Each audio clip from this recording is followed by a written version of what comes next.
Hello, everyone, and welcome back to SALT Talks. My name is John Darcy. I'm the managing director of SALT, which is a global thought leadership forum and networking platform at the intersection of finance, technology, and public policy. SALT Talks are a digital interview series with leading investors, creators, and thinkers. And our goal on these SALT Talks is the same as our goals at our SALT conferences, which is to provide a window into the mind of subject matter experts, as well as provide a platform for what we think are big ideas that are shaping the future. And we're very excited today to welcome Dr. Akilah Cadet to SALT Talks. Dr. Cadet is the founder and CEO of Change Cadet, a consulting firm, which offers a broad array of anti-racism and diversity services, including strategic planning, crisis rebuilding, advising, executive coaching, and facilitation, all services that we're very much in need of. We've always been in need of them, but I think at least a light is being shined on some of these issues even more so over the last couple of years. Cadet, which obviously is Dr. Cadet's last name, is a French term that means soldier, as it's often an uphill battle for women and underrepresented communities to achieve success and equity in the workplace. Change Cadet prepares soldiers of change to overcome these continuous battles so that individuals and companies can thrive, because, as we have dug into the research on this, having diverse teams drives better outcomes for companies. Dr. Cadet has 15 plus years of experience working in various organizations with both private and public sector companies. She literally has every degree in the book. She lives in Oakland, California. She has a rare heart condition, which she is open about.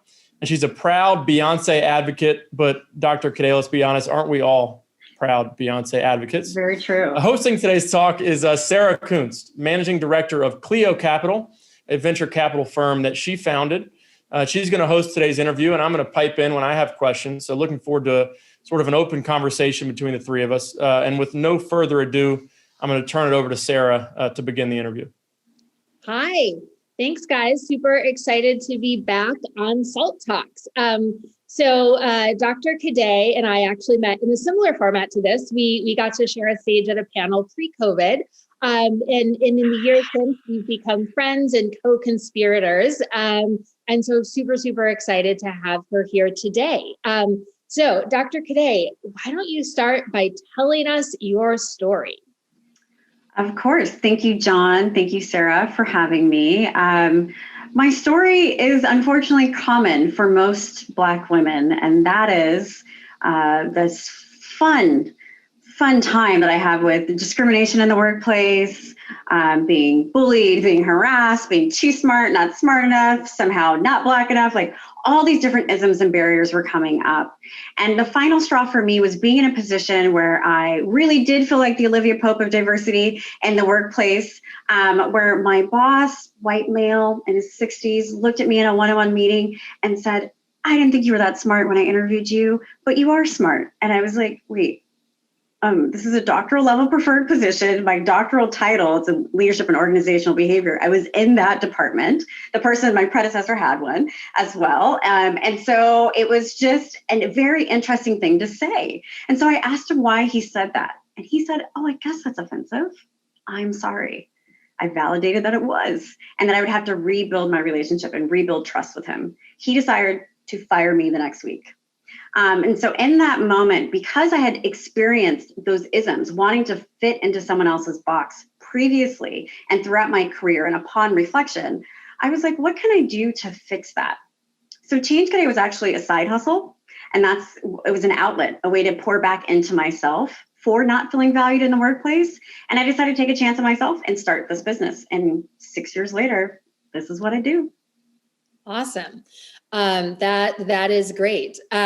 So, give us kind of an understanding of some like stats or facts or not so fun figures of like, what does this problem look like, right? What does we hear, kind of diversity, we need more diversity, or there's, companies aren't inclusive. There's only, I was shocked when I found that the newly appointed CEO at Walgreens was the first, Black female CEO ever of a Fortune 500 company. I assumed that somewhere around like 480 on that list would probably be like some industrial company I'd never heard of that had a Black female CEO once, right? So give us some kind of structure around like, where are we at? So that's a big question. I'm going to just tell you that. To be as succinct as possible, we're in a position where people are dealing with the ramifications of the murder of George Floyd, right? Because we saw a huge shift. He was murdered on May 25th. And then in June, it's like, ooh, performative allyship, the black square. We need to hire a diversity, consulting firm. We need to do something. Wait, are we racist? So all of these questions were coming about. Like, we don't want to be part of that. We want to celebrate our diversity. We want to add and have more diversity. And so with that shift, people are now in a position where they realize that there's opportunities for growth, continuous learning and unlearning. The Black community spends about $1.3 trillion in consumption. Right? Just buying something, loading something up, whatever it is. They are getting something. And they realize that not only there's a lot of power in the Black dollar, but there's also a lot of power in the allyship dollar. So it's a non-Black person or a white person who's like, hey, business that I partner with, what are you doing for diversity? Hey, company that I've been buying stuff for a really long time, what's your diversity strategy? Hashtag pull up or shut up was a big campaign that's still going on, where we're looking at companies who are saying, you know what? We actually have to do better. So we're going to be transparent about our executive leadership. What you're saying, Sarah, with the new, first Black woman CEO for a Fortune 500 company, and wanting to be transparent. So we're seeing a shift where companies want to hold themselves accountable to show up in the best ways. Now, as a result of that, we're seeing a lot of growing pains from companies who are figuring out, what does that mean for them? In addition, there is this pressure that happens externally and internally that makes it really hard for leaders to decide where to go. And that's where there can be, pause or conflict. That's super helpful. Thank you. So, I would love, I kind of touched, I had this as a question. You sort of answered it, but would love to dive a little bit deeper. How has your work, you've been doing this for 6 years. It's now been 8-9 months since the murder of George Floyd and the following protests.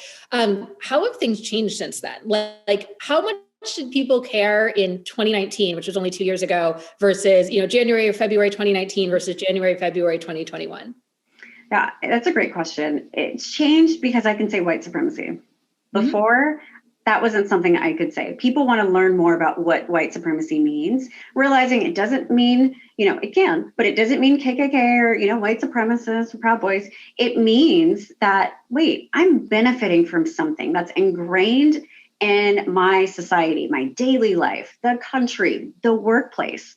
I'm realizing I may be adding to systemic oppression of other people who may not have the same privilege as me. And so I can be much more transparent about that. So pre-murder of George Floyd, or the Floyd effect, as my father likes to call it, it was like, let's talk about diversity, let's talk about equity, let's talk about inclusion. But now we're having more conversations around belonging and anti-racism. How can companies be anti-racist? And that's the big shift. You also get to see how some of your favorite brands and companies feel much more comfortable being transparent too. I love ice cream, but I really love Ben & Jerry's, right? So Ben & Jerry's is role modeling behavior. 2 white guys talking about white supremacy, holding people accountable, using their platform to educate, still selling ice cream, partnering with Know Your Rights Camp and Colin Kaepernick, and showing how, it can be done.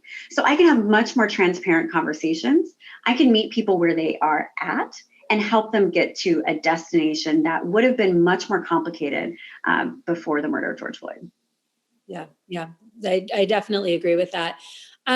So where does change start? It starts within. As cheesy as it sounds, it's very true, right? Because if you think about it, the people who have the most power in any company, for-profit, nonprofit, whatever it is, are leaders.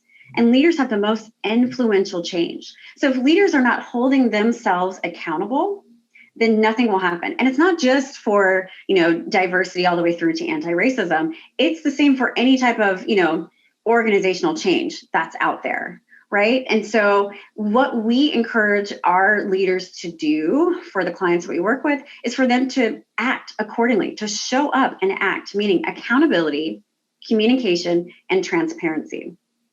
So a common thing that happens with leaders, and the change that has to start within, is that leaders want to be the best at things. We have ego that's around. We are experts at things. We don't want to necessarily admit when we're wrong. But if you think about accountability, communication, and transparency, being vulnerable and saying, like, you know what? I'm not an expert in diversity, so let me partner with my people and culture person, or maybe a head of diversity if they have that individual. Let me bring in a consulting firm to work on that. Let me role model that I'm also figuring stuff out too. And that is the true power. And so if individuals don't address their own experiences, their lived experiences, their internalized, externalized experiences that develop their bias, their stereotypes, and that's where discrimination lives, then none of the change will happen with diversity. Yeah, I couldn't agree more. So tell us a little bit about, like, how do you work with a company, right? How does somebody, like, what does it mean to work with Change Cadet or another similar organization? Like, what does that mean? It means you're going to have a lot of fun. You're going to be pushed. And you're going to be held accountable for what you want to do, right? So a lot of our engagements fall in 4 buckets. So one is strategic planning. And so in strategic planning, we may be helping them from zero to figure out their diversity strategy, or a pivot, because we're still pivoting in 2021. That has not stopped, right? So we'll do that. That will sometimes include a needs assessment. What data do you have? And data looks like exit interviews, surveys, any stats that we can garnish, looking at policies, practices, procedures to develop a roadmap for them or help them develop a roadmap. We also provide executive coaching. So again, going inward, we work exclusively with people who have influence because they have the most change, right? Me, broken record. So we work with them either individually or in groups. Group coaching is incredibly effective because, going back to ego and transparency and role modeling, leaders can learn from each other. We also provide workshops. So workshops around power and privilege, how to be an accomplice in the workplace, and the list goes on and on. Also ACT, we have a workshop on ACT, allyship journeys, so that people can learn what to do. We only do workshops because workshops focus on individual behavior. We do not do trainings. Fun fact, training set people up for success because it's like, okay, you're gonna do this training for 2 hours, 4 hours, 2 days, whatever it is. And then you go back into your virtual or actual workspace, and then the culture isn't set up for what you learned in training. So that's why we focus on individual behavior. And then the 4th thing we do that John shared is we do crisis management and crisis recovery. So something goes down and we come in and we help them move past that, hold themselves accountable, problem solve, and correct behavior. That's really when I get to be the Olivia Pope. And it's like, it's very fun. And even though I can't go outside and have fashionable jackets and bags, I do from the top up. And you can have popcorn and wine, and sometimes that's enough. Oh yeah, definitely. That's how I decompress. But honestly, we're different from a lot of diversity consulting firms because, one, I do use a lot of humor. And I do meet people where they are, right? We are not prescriptive. We aren't saying, hey, you have to do A, B, C to get to your outcome. That doesn't make any sense because of so many different variables in the workplace. So we have a reciprocal relationship that allows us to, be experts and tell them things, but they're the experts of their culture and we learn from each other. I love it. So when should companies bring in a DEI expert? Oh, well, there's multiple points of entry for us, unfortunately. A lot of it is in crisis management. And we had a lot of that after the murder of George Floyd, because the attempt was, I'm going to make a statement internally and externally, or both, and it didn't work out for them. So crisis management, helping them get on the right path. But it's the best time to bring in a diversity consultant is when you're thinking and ready for, you don't have to be 100% there, but ready for organizational change. That's all it is organizational change. Are people open to that? So that you can start to think about your company future state. We aren't in the business of firing all the white leaders and executive roles because people still have a business to run. I run a business. I totally understand that money is important, but we're in the business of the long-term game. So if they're ready for change, ready to be patient with themselves, and ready to hold people accountable, that's the best time to bring in a consultant. Otherwise, they're putting people in a stop-start situation that either results in initiative fatigue, change fatigue, and for BIPOC, Black, Indigenous people of color, it puts them in a position where they're like, oh, no, it's not going to happen. Oh, no, it's not going to happen. And that's hard to take, right? Especially if some of those individuals, particularly Black people from last year continuing to this year, are already carrying additional work, maybe tokenized doing the work. It's a real letdown. Yeah, I agree. So does wanting to improve DEI in your organization mean that your organization is just a terrible, bad, racist place, and that if you show up, it means that they're horrible and basically beyond repair? Or, can you start before that? You definitely start before that. People who feel like bringing a consultant means that, the company or the org is, racist. That's not true. That means leadership is not ready to bring someone in. The best time to bring someone in is like, we want to make sure that we are creating a place of belonging where everyone feels valued and appreciated for who they are, from the period of application all the way through past their 30, 60, 90, and being there. That is the exact goal. If people are saying like, we don't want our clients or customers or consumers or employees or team members to think that we're racist, they're actually centering themselves, right? And because we know the majority of leaders are white leaders, we call that white centering. So it's like, oof, I'm uncomfortable. So I don't want people to think that I don't know something. So I'm going to make it, about myself so I can go back to what I know. And that's not the goal. The goal is for that white person to feel valued and appreciated, and that Latinx or Hispanic person or Black person or disabled person, someone from the LGBTQ plus community, to also feel this same way. It's not taking from other people. It's having that equality across the board. I love it. So, people should be, working with orgs like yours early and often and making this like a real sort of big commitment, financial and otherwise. But if somebody's watching this and they're like, that's awesome, but I'm not the person in charge, I can't, or, budgets at my company are such that we can't bring anybody in, we can barely pay ourselves. Like, what are some of the things that people can do, immediately or freely, and where, hey, I have to wait to next year's board meeting or budgets aren't a problem? So there's lots of things that people can do. And I just want to point out that the goal is to get to the point of institutionalizing diversity, equity, inclusion, and belonging, anti-racism, and day to day. And that can be done with big things, and then also can be done with little things. So some of those little things, or the free 99 things, I like to say, are one, setting up a resource library. Anyone, you can open up a file, hear me out, a file, box, drive, whatever it is. And people can share podcasts, articles, books, links, whatever, in this resource guide so people can, discuss it. Also for free 99, virtual lunch and learns or in-person lunch and learns, people can talk about those very resources. Like, hey, this month, if everyone, listens to this podcast at this lunch and learn, let's have a discussion about it. Like, I don't know what's coming up for me. You don't know what's coming up for you, but let's have some ground rules so it's a safe space. And let's talk about it, right? Because it's having that opportunity to ingrain in daily practice in life, to celebrate that feeling and experience of learning and unlearning. Another thing that can be done that is pretty cost effective is that I have the Ally Nudge. And the Ally Nudge is text messages 2 to 3 times a week.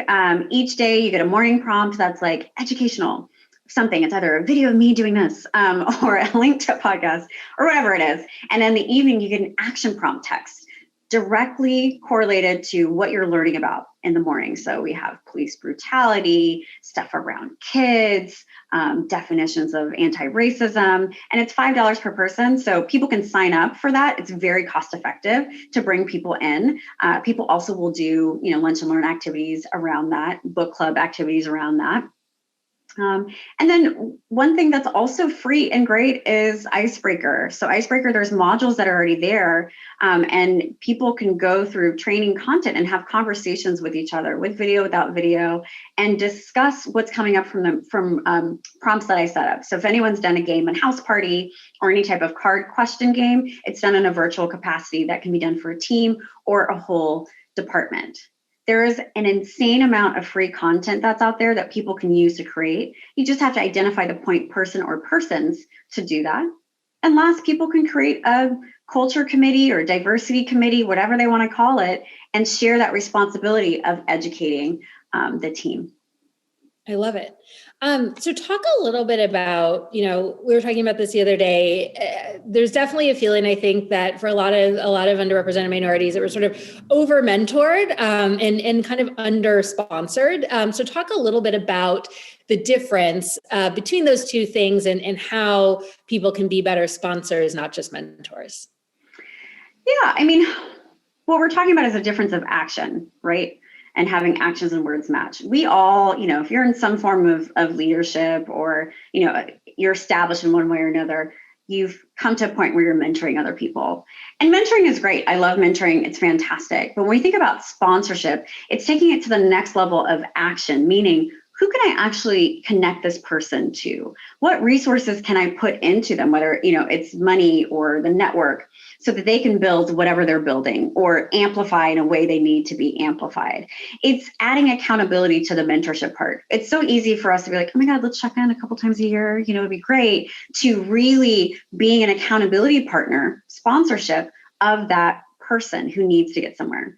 This is incredibly important for people who don't have access to the network, are low income, didn't go to a certain college. Like I went to all state schools and look at me, it works out. I don't come from club, Ivy, anything, right? And supporting those individuals and doing what those types of colleges do to set individuals up for success.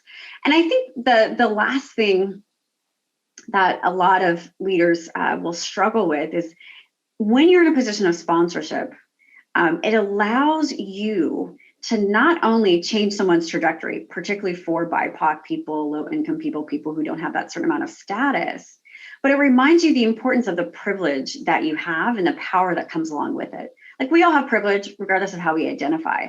But if you're using that privilege for good and ways to literally transform someone else's life, that's a wonderful way of free diversity, equity, inclusion, and belonging in a one-on-one basis. Yeah, I love that. So tell us about your shirt. Tell us about Do the Work.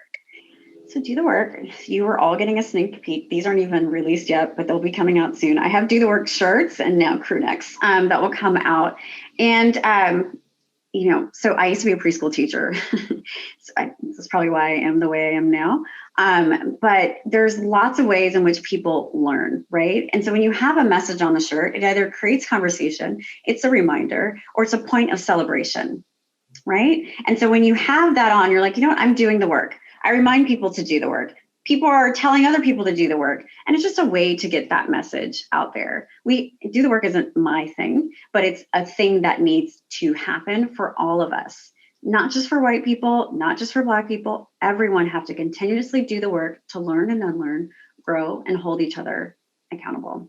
I also have Keeping Amazing, which is my mantra, which I need because this work is incredibly heavy and hard to do. I'm a Black woman. I'm traumatized on the regular, just talking to clients. And so I remind myself to keep being amazing. It's also on my phone case, just to keep being amazing. And it's the same thing. If people see that message, because it is hard, particularly for people who are new to this, it is hard. If they can remind themselves to keep being amazing, if Black people can find ways to celebrate themselves and through all the adversity that we have in America, keeping amazing, it's a powerful thing.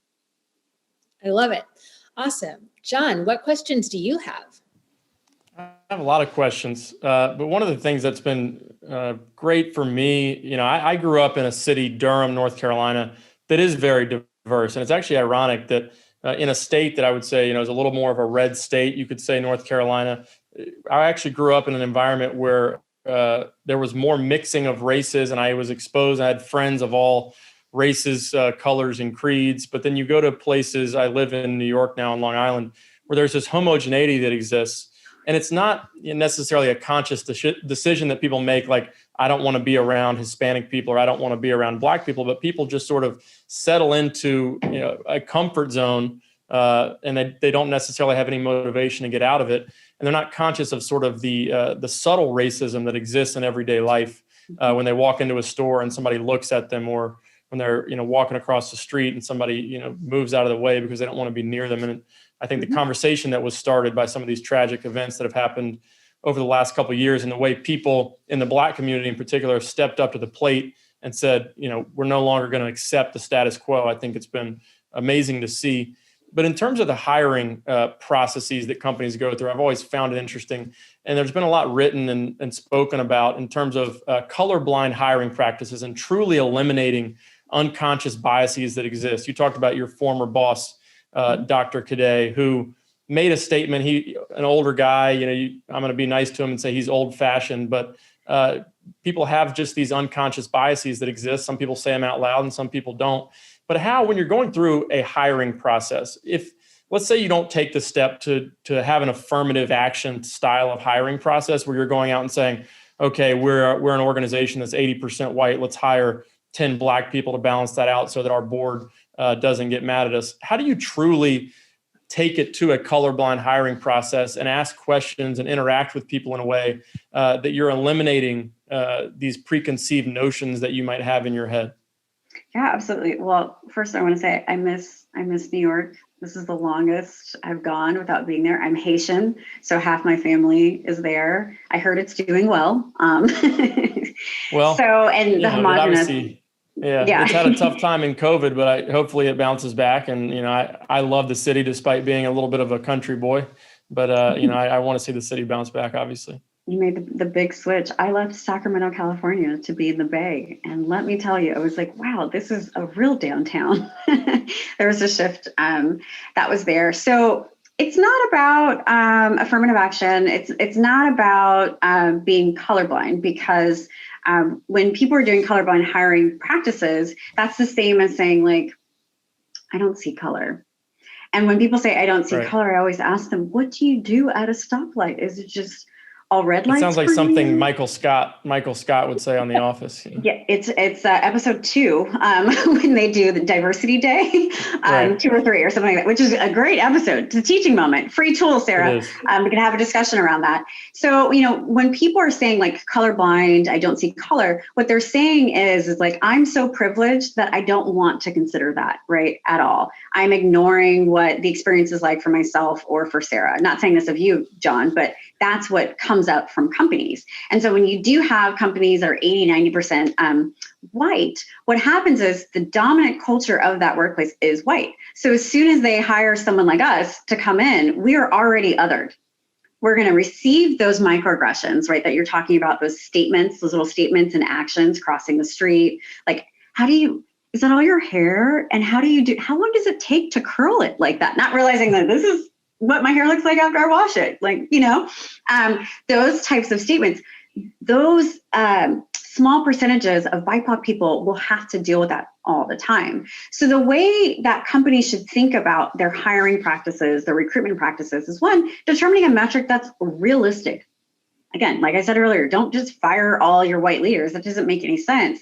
But as you think about succession planning, who do you have lined up that can go into that role? How are you thinking differently? Take some time to look at middle management. Middle management is a great way to not only coach someone, but to get to know how they work to move them into senior and executive roles, right? So think about, having recruitment around in that area. But the most important thing, what you said, John, is to look at ways to minimize bias. You cannot completely get rid of bias.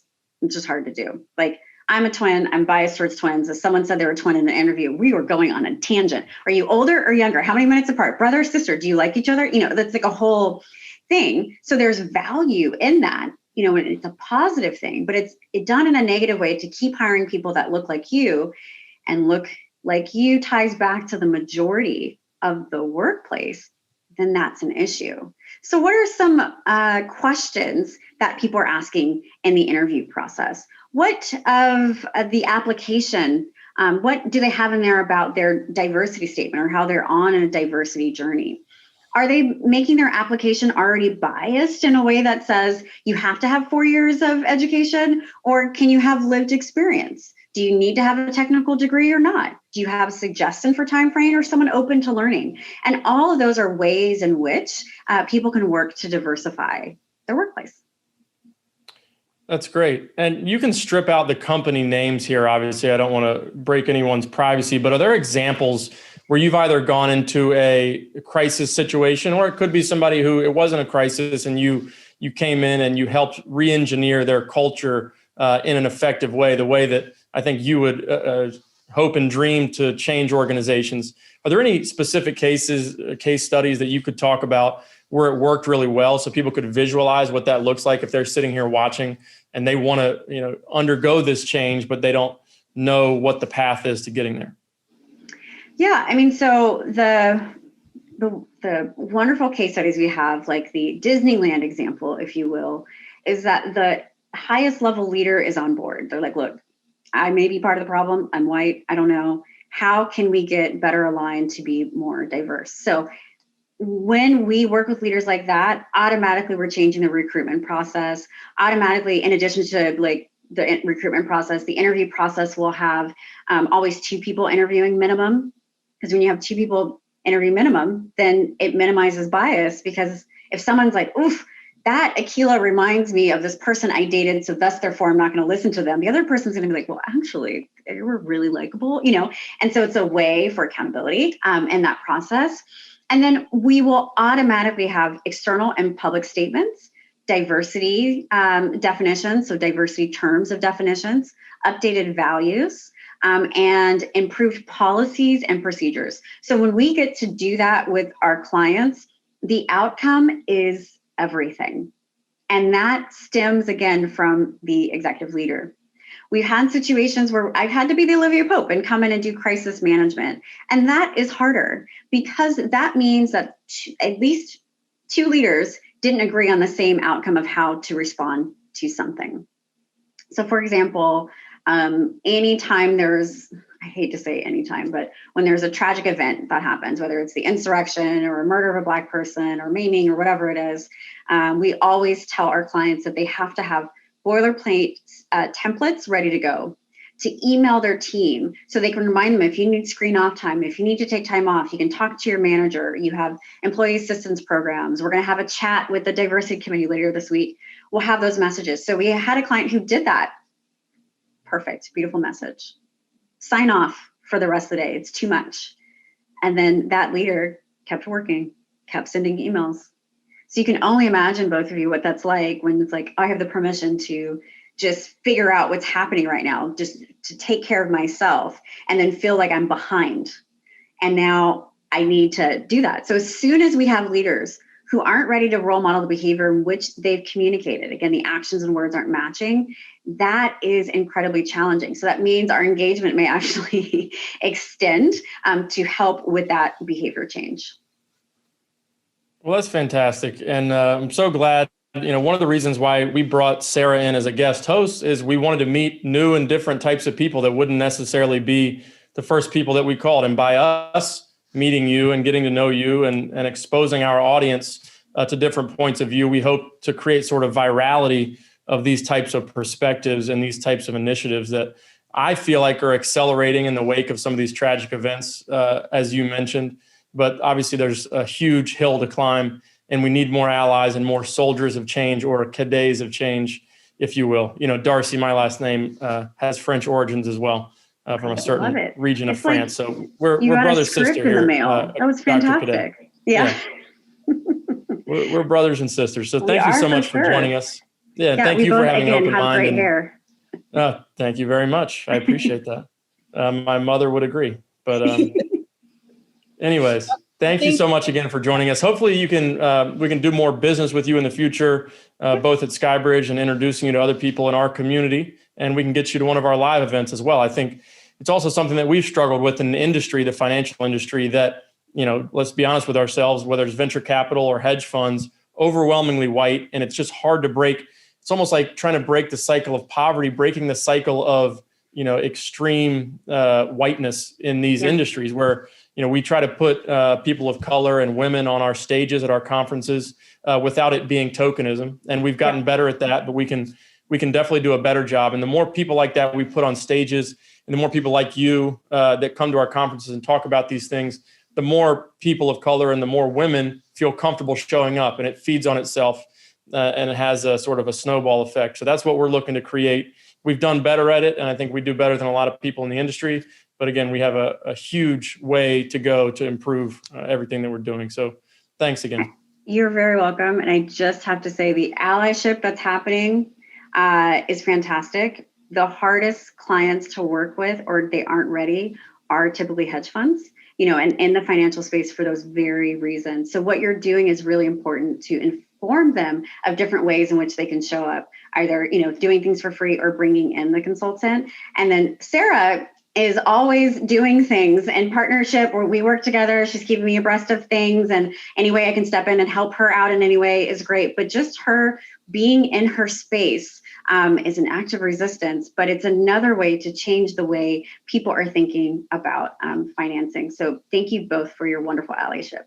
Thank you. Well, thank you again, Dr. Cadet, and thank you, Sarah, again, for bringing all these great guests to us here on SALT Talks and for hosting these talks. And thank you, everybody, for tuning in today. Just by tuning in and watching this episode and watching it all the way through, I think sometimes there's people when these topics come up at a conference or on a digital interview like this, some people turn because they turn the channel because they don't want to feel the discomfort that comes with confronting some of these issues. So thank you, everybody, for watching and tuning in. You're contributing to the betterment of society by doing that.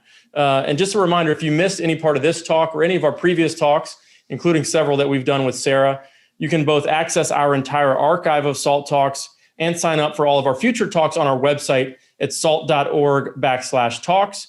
Please follow us on social media. We're on Twitter, we're on Instagram, LinkedIn, and Facebook.